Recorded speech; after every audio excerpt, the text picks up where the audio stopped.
তো পিজা হচ্ছে আর 1.5 minute time দেখেন পিজা পিজা এ অনেক হ্যাপি যে পিজা খাবে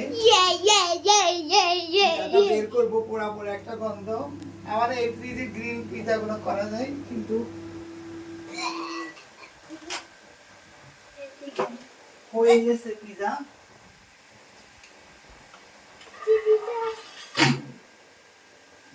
পিজা ধরো বুদাম ধরো পিজা হয়ে গেছে পিজা কই মামা পিজা এই যে পিজা হয়ে গেছে চিকেন এখানে ভেজিটেবল দিলে আরো ভালো লাগতো শুধু ধোঁয়া চলে যাক ওটার ভিতর থেকে চলো এই যে পিজা দেখেন বানিয়ে ফেলেছি যদিও অনেক অসুস্থ মামা পিজা খাবে আমার ছেলে তাই পিজা বানাইছি দেখেন